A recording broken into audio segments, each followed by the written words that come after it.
busy Sunday night at London's Heathrow Airport. The crew of British Midland Flight 92 is completing final takeoff preparations for a short flight to Belfast, Northern Ireland.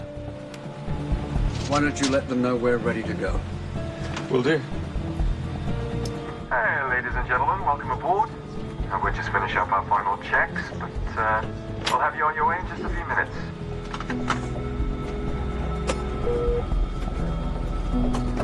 There are 118 passengers on the evening flight, including British soldier Nigel Baldwin, returning to duty in Northern Ireland. I was excited, you know, just had an exciting weekend making the final arrangements for our wedding, and I just settled back like everybody else, you know, to what I thought was a comfortable flight.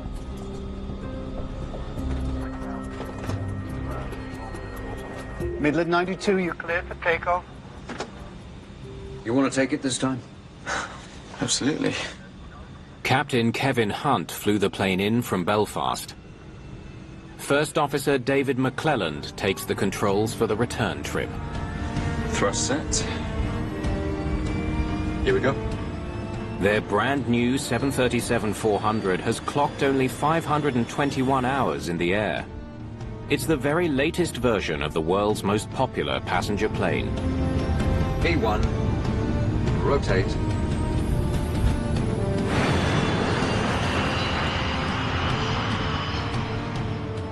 The flight is scheduled to take just 75 minutes. Midland 92 cleared to flight level 350. As Flight 92 clears the busy airspace around Heathrow, the controller permits the crew to climb to their cruising altitude, 35,000 feet. Flight level 350, Midland 92.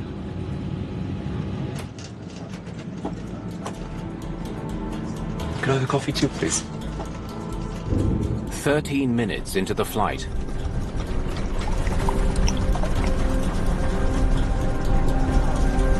What's that?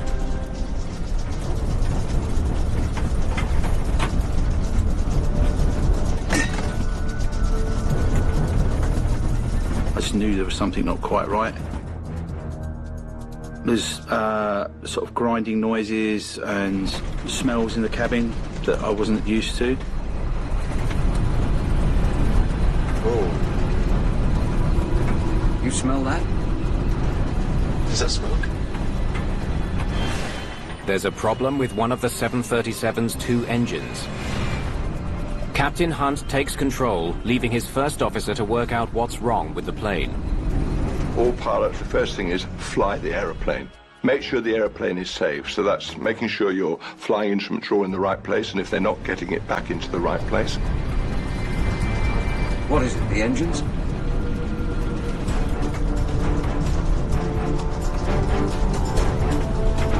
It shouldn't be happening.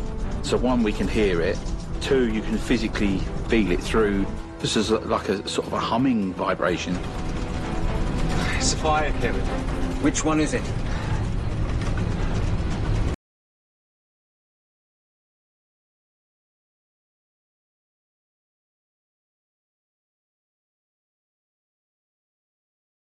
By reducing power on that side. Okay, throttle it back. Throttle it back.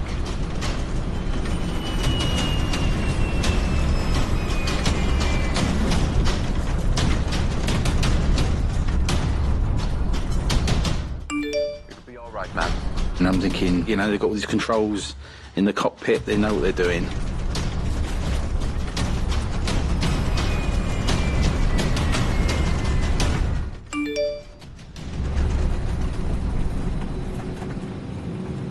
Seems to be running all right now. The crew seems to have solved the immediate crisis, But we've still got the smoke. but want to get back on the ground as fast as possible. This is Midland 92. We've got an engine fire. We need to divert to East Midlands. Understood. Cleared for descent to 10,000 feet. It's an unusual situation. We've all practiced it many, many times in the simulator. We do it every 6 months. But I think to actually do it for real on a dark night with the vibration and all that's going on, it's very demanding. I felt a sense of relief when the noise and everything stopped. Thinking, oh, it's okay, they've sorted it. Flight 92 is just 15 minutes from East Midlands Airport. It's closer than returning to Heathrow. Shutting down now. The crew springs into action. They shut down the engines so that the fire doesn't spread. In the cabin, Nigel Baldwin is struggling to stay calm. There was that heightened sense of that little bit of fear there, you know, in the back of your mind. What if? I think there's always that what if when you're flying.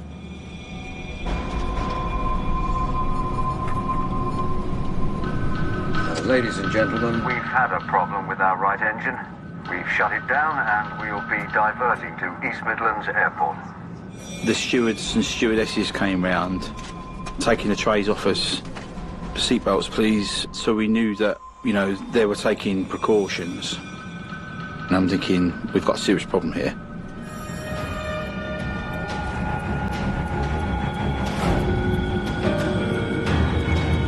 landing lights. On.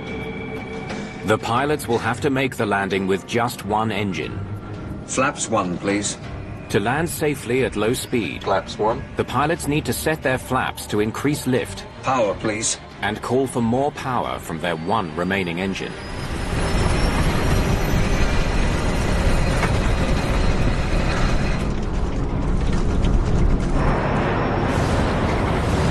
At some point the noise started again, and then this time it got worse.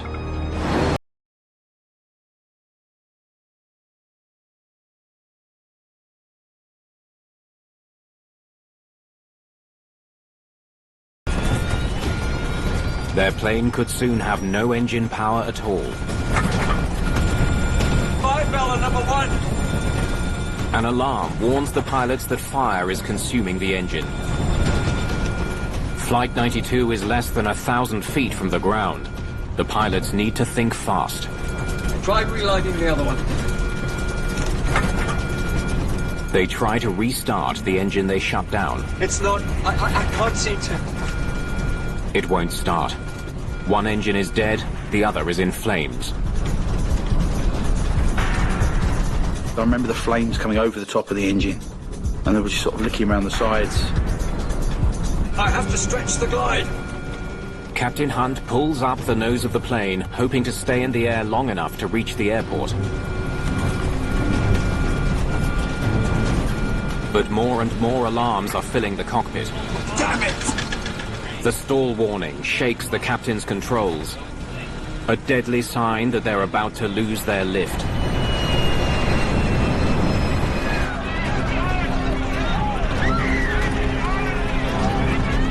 There were people screaming, there were people crying.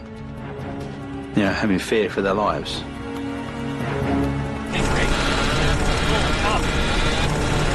Brace! Brace!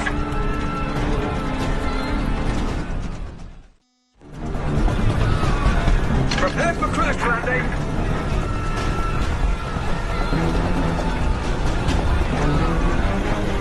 It was like, brace, brace, what do we do?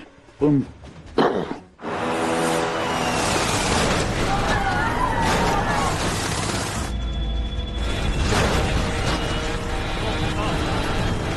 There'd have been a little wind noise going over, everything would have been completely silent. So it would have been extremely strange sensation.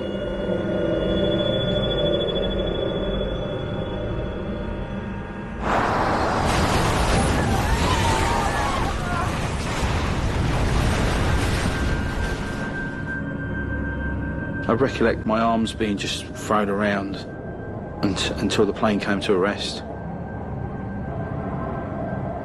Having no control.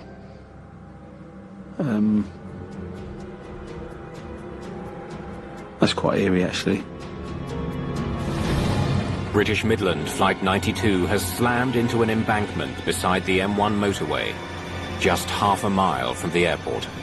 It would have been just 15, 20 seconds more of power before that engine had failed. They'd have got there, so heartbreakingly close.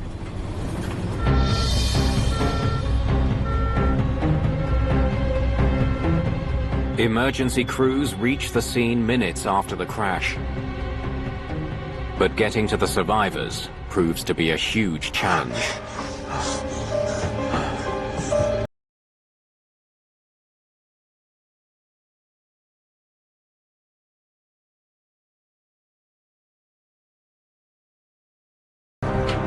While emergency workers struggle to clear debris, Nigel Baldwin does what he can to help a fellow passenger. Come on! Got to get you out! I had to bring her onto my chest and pull myself backwards along the cables and girders that were left because of the plane was... The only way I've described it as a chicken carcass after a Sunday roast, weak and feeble.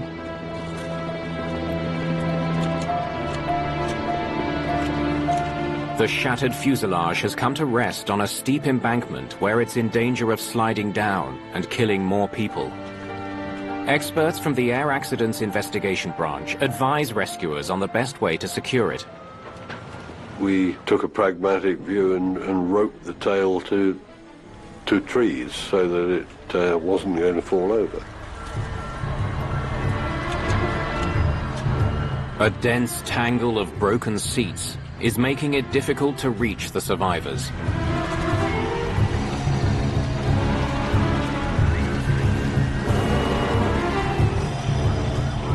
Rescuers are astonished that no one driving on the busy M1 motorway has been hurt. In fact, there were no victims on the ground, which we thought was absolutely remarkable.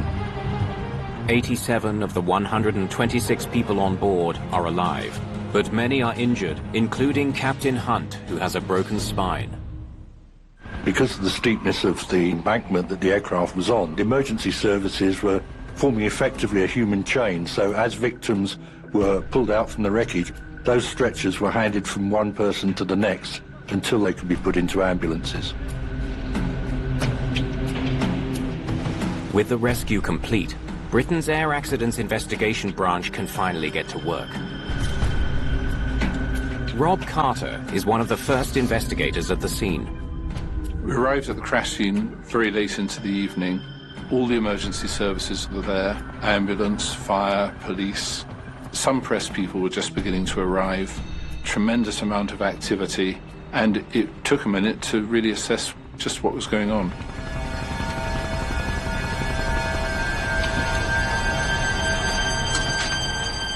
It was dramatic. Walked into the nose section, and I'm looking up at the ceiling, up at the roof of the aircraft. There are no overhead bins, that's really odd. And I realized, where is the aircraft floor?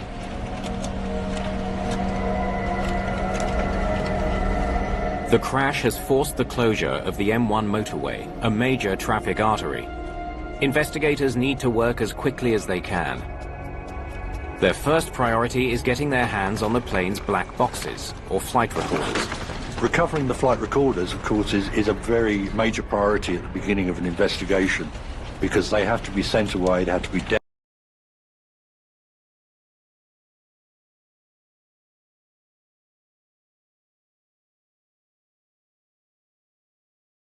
So the structure of the aircraft were, and that led me up onto the embankment where the aircraft had had its first impact. Looks like the landing gear hit here. The plane has left deep gouges in the ground along its path.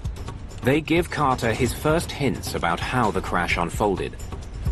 The marks showed almost in a textbook form the attitude the aircraft was in when it hit the ground.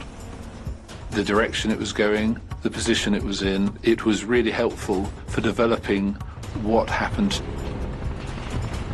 Got close enough to see the runway lights. It must have been very devastating for the crew and for everybody on board. It's becoming clear the plane didn't have the speed it needed to reach the runway. The question is why? I think all of the team, their first impression was that this airplane seems to have had some problem with engine power. The aircraft just, didn't have the power to make it to the runway. Damn it! The pilots are too badly hurt to be interviewed. For now, investigators learn what they can from the controller on duty the night of the crash. They said they had an engine fire. The controller explains that the crew reported a problem about 20 minutes before the crash. This is Midland 92. We've got an engine fire. We need to divert to East.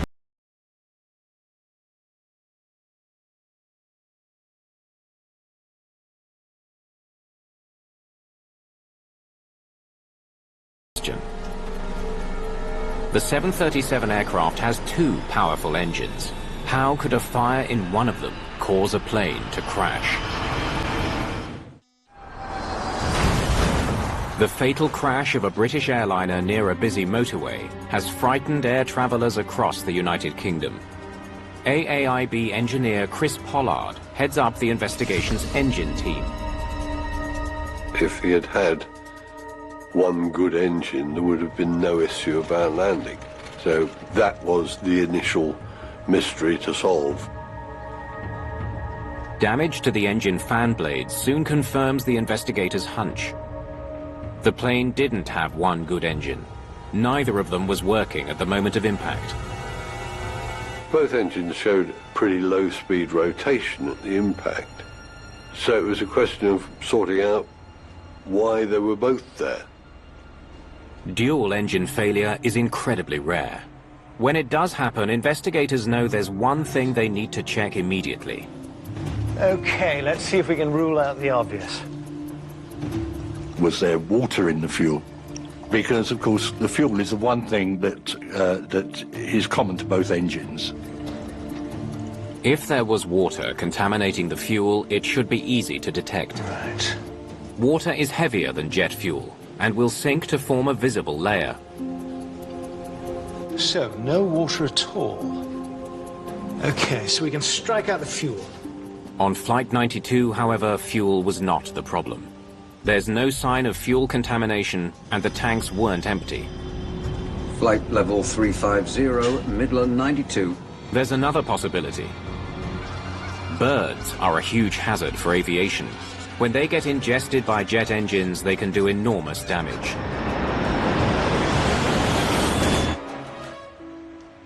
If the engines of Flight 92 were disabled by birds, traces of blood and tissue will glow under ultraviolet light.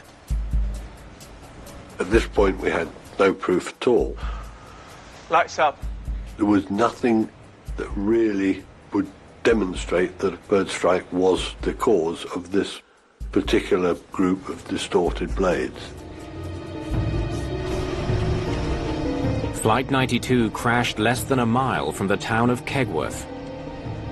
Many witnesses saw the plane coming down with an engine on fire. But some add a second intriguing detail about the crash. Well, it went past like a cement mixer. It was awful. It was a noise that one doesn't associate with an aeroplane unless it's in real trouble. The witnesses heard a lot of odd noises coming from this aircraft. Some of them described it as being like a grinding metallic noise. Some witnesses saw aircraft debris fall onto farmland more than 2 miles from the crash site.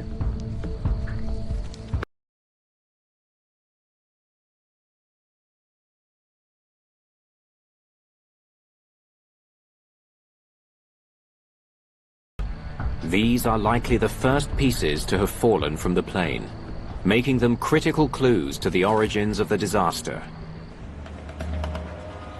Pollard needs to figure out why these pieces broke off. Better get to it. The answer will tell him what caused the engine trouble that triggered the diversion to East Midlands. While Pollard works on the engines, the rest of the team turns to the best lead they have, the plane's voice and flight data recorders. Brilliant. Thank you. Let's hope this gives us what we need. I think it took several days to actually download and make sure that what we got was the correct data and we were interpreting it correctly. The flight data recorder captures more than 60 parameters, including engine performance. So the right engine stops here, and the left gives out more than 15 minutes later here. Whatever the two problems were, they didn't happen at the same time. Let's hear it.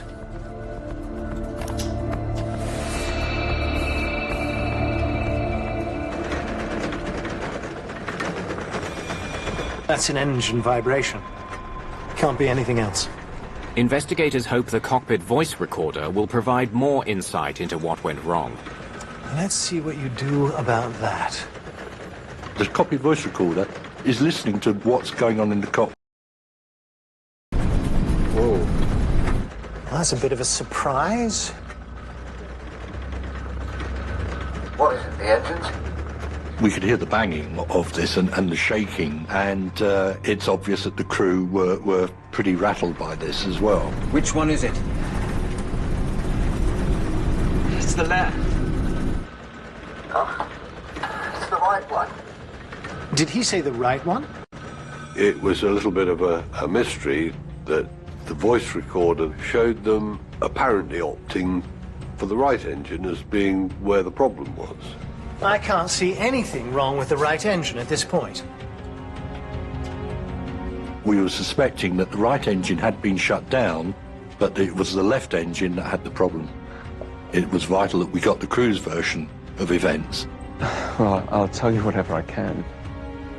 It's just as important to me to understand what happened as it is for you. The captain is still recovering from his injuries, so investigators rely on the first officer to tell them everything he remembers about the crisis. This is a nearly new aircraft. What's gone wrong? We don't understand it. Tell us what happened. It started with the vibrations in the right engine.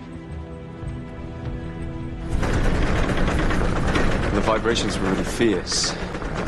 Captain Hunt suggested that we throttle back. Throttle back. Do you mind if I just get a glass of water?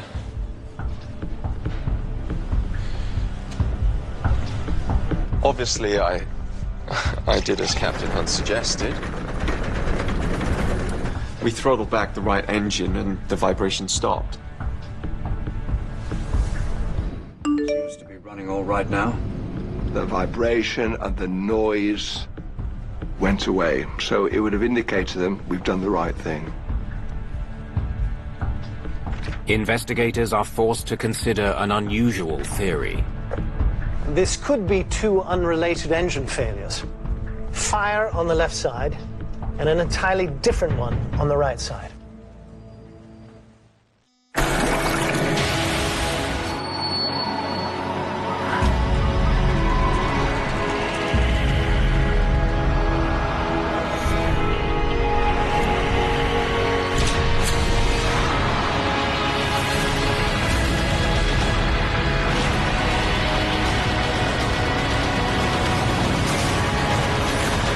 Season of Alaska: The Next Generation, Friday nights at 10 on National Geographic. This October on National Geographic Network.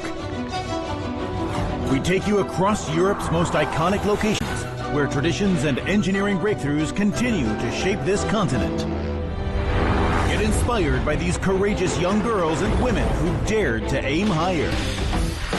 Join us for an intimate reptilian experience as we celebrate this diverse yet endangered species. All new this October on National Geographic Network. It all starts here with moments of magic. Hey girl, you miss me? You've heard their names. Now see their stories. Dive into these iconic moments. Captured forever. Movies are forever. Thank you from Fox Movies. You've seen their dry skin, scaly skin. You know their walk. But have you seen them like this?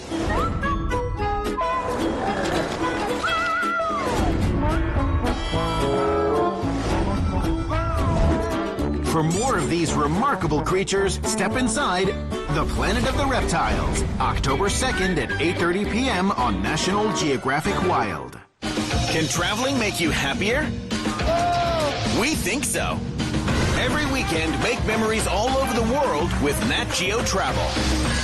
Wow, what an experience!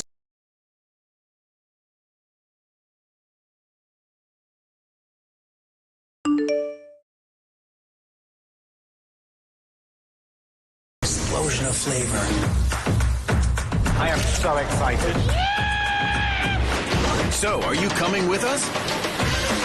Your bucket list of adventure starts here. Nat Geo Travel, every Saturday and Sunday at 4:10 p.m. on National Geographic. There's nobody that has not been touched by this pandemic. It's tough right now because, we're struggling. We have serious demand issues. For the first time ever, we have to have each other's backs. I see color. Here we go. We're all in this together, and we have to make this work. Well done, Spud. This is all we got. Brand new season. Wicked Tuna. Sunday nights at 9 on National Geographic.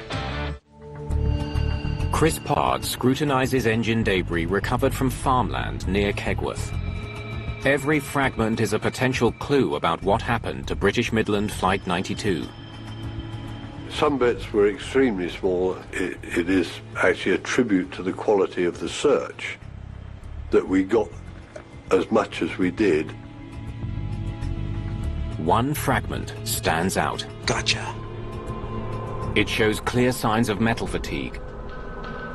Because of where it was found, Pollard believes it was almost certainly the first thing to break on the 737.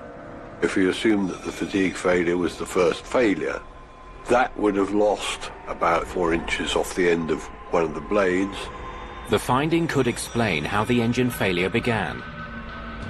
Even one broken fan blade can disturb the flow of air through an engine, causing it to surge, a process similar to a car backfiring.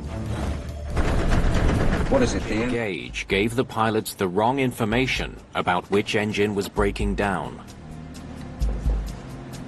It had happened in the past once that the engine instruments had been cross-connected. So the left instrument was telling you what the right engine was doing and vice versa.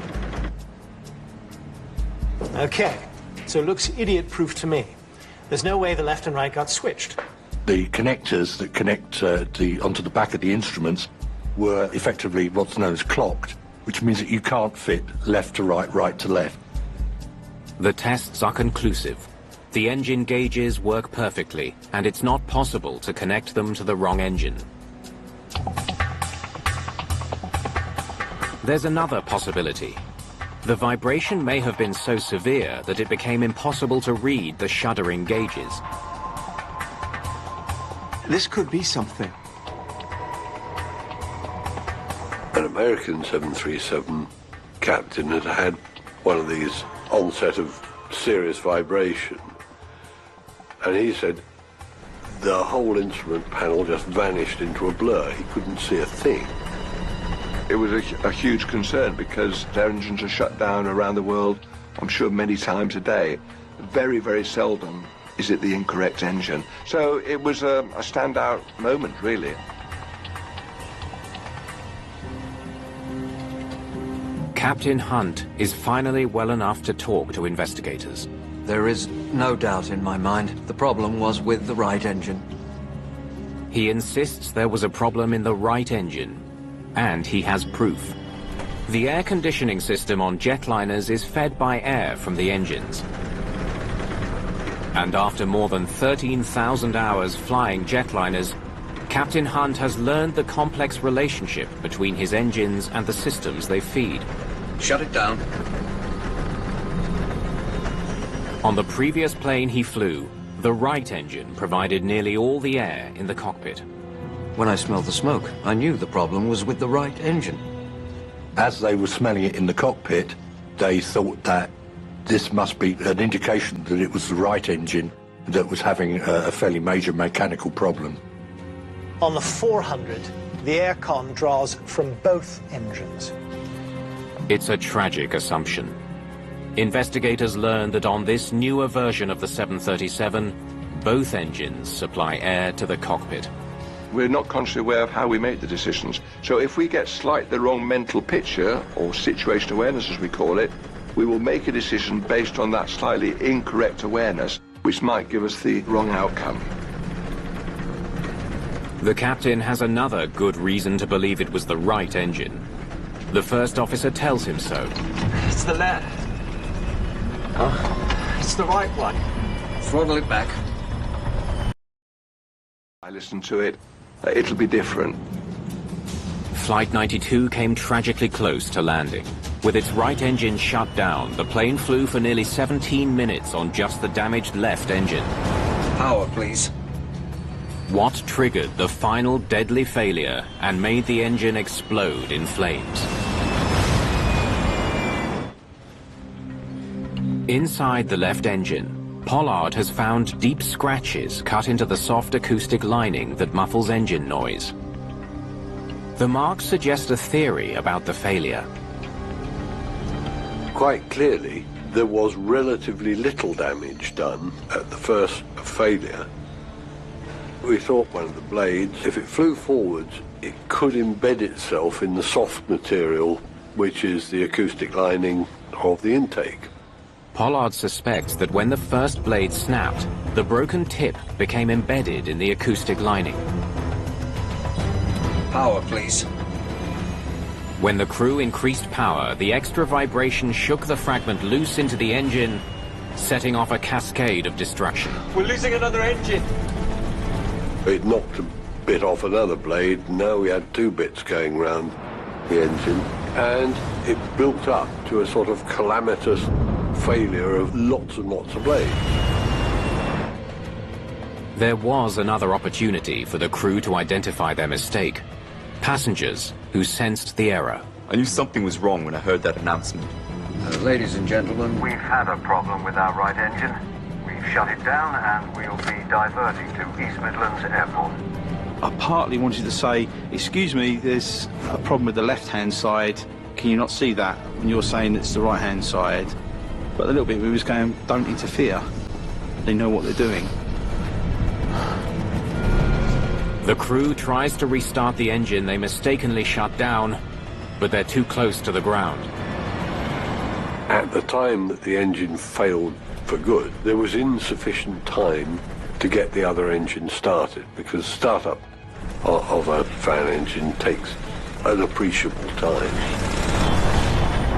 With no engine power, the crash is inevitable.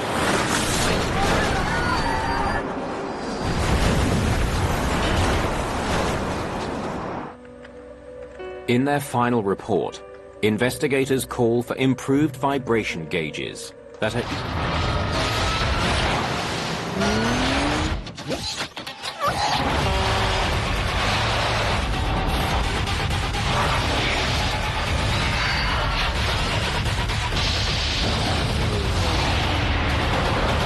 This is the future. Nat Geo Science, Monday to Friday night at 8 on National Geographic. To my potato, the extra cheese on my burrito. You're the cream on the cream on my sweet little thing. You're the dish of the day. Now where do I begin? You're the butter on my muffin. I'm the chicken. You're the stuffing. If you scramble all my eggs, then all end up in nothing. You're the burger in my bun, the tingle on my tongue. You're the waffles in my jelly, my tasty number one. Get your taste buds dancing with Food Factory on National Geographic. Rob Carter scrutinizes the crumpled seats from Flight 92, searching for clues about why they came free. It's a crucial step for keeping passengers safer in future crashes. A computer simulation helps him understand exactly how impact forces affected the cabin. No wonder the seats came loose. The simulation shows why some areas were so badly torn apart. It wasn't the seats that failed. It was the floor. The fact that the floor had collapsed made it a very, very big problem. It meant that the seats were almost sandwiched up against each other, and that made it very difficult for the rescuers. During a crash, the seats are designed to stay securely bolted through the floor to the strong metal frame of the airplane. There is no particular point in having seats which are much stronger than the floors they're sitting on. Even in areas where the floor stayed intact, many passengers were badly hurt when they struck their head on the seat in front of them. Brace! Brace! The passengers on Flight 92 were warned by the captain to brace. It should have provided some protection from injuries like these. Before this accident, it seemed to me that a lot of airlines would have a lot of different recommendations for brace positions, and I don't think they were particularly scientifically founded. Carter analyzes the brace position recommended by airlines in the UK. We were able to work out just what happened to people's bodies in the impact. And we were able to tie that up with what the medical people were able to tell us about the injuries they'd suffered, both the people who'd survived and the people who'd died. The results are dramatic, revealing serious problems with the recommended brace position.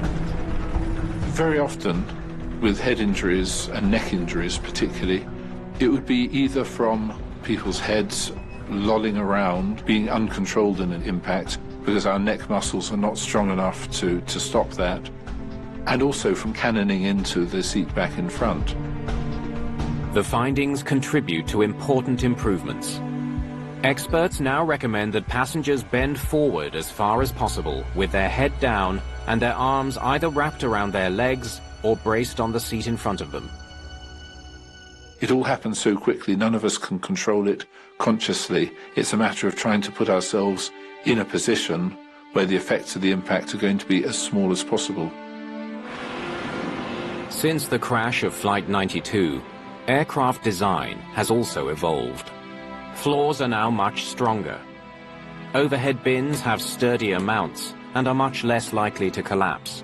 What was very heartening was that the attitude from the regulators, and particularly from the aircraft manufacturers, was that it really mattered that the overhead bins had come down, that that was something that was simply not tolerable, and the manufacturer took huge efforts to make sure that that sort of thing would not happen again. After the investigation, the airline dismisses both pilots. I hold no malice towards them whatsoever. There's always going to be victims of other people's mistakes, and I think the best thing we can do is learn from those mistakes. It's very satisfying that this accident has led to real changes and real improvements in crashworthiness. It is desperately sad that it came at the cost of many people dying, of many people being injured, of many people's lives being forever altered. That's tragic. I'm just glad that something did come out of it. The learning points from this incident have been game-changing for the aviation industry. And now flying, fortunately, is extremely safe. The dangerous part is getting to the airport.